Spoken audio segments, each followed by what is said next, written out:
Well, news just coming in. Health Ministry sources have said that areas with lesser cases are now reporting a spike. In fact, as per sources from the Health Ministry, a team of NCDC led by Director is in Punjab for monitoring the surge in cases of COVID in Punjab, and there the surge of cases are now being witnessed in areas where exposure was limited earlier or less cases were reported. In Haryana, the northern part of the state close to Punjab border is also witnessing a spike. Earlier, the case rise was seen in Gurgaon and Faridabad. Now the case rise is being witnessed in Karnal and Panchkula. So new areas are coming under the ambit of high surges of COVID. In Maharashtra, Dharavi has seen stabilization in numbers, but Amravati, where numbers were initially very low, has now started reporting more cases. Similarly, in Punjab, Kapurthala is witnessing a spike. Chandigarh is also showing an increase.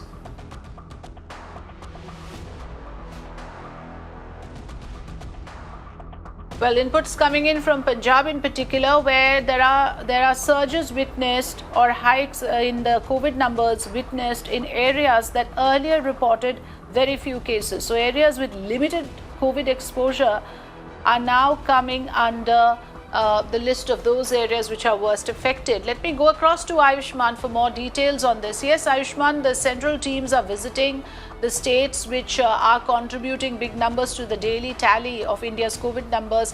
What are the inputs that we have from the Health Ministry today on this?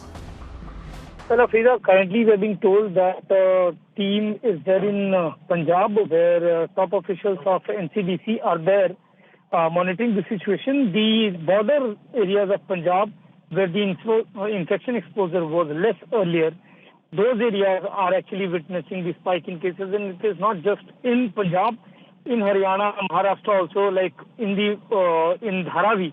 Earlier the cases were there, and now Amravati, which had initially very less number of cases, the virus is changing place, and the exposure in those areas where the cases were not there is currently being seen.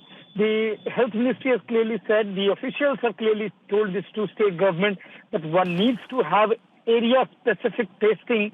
There is no point in testing entire city if ward number A is currently witnessing a high number of cases.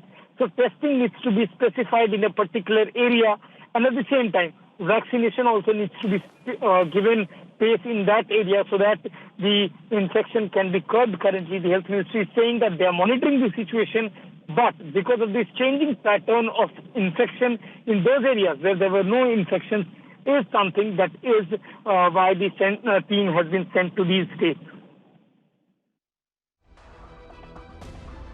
Right. These are important observations to determine the strategy for restricting the spread of COVID. Ayushman, thanks for joining us with the inputs on this.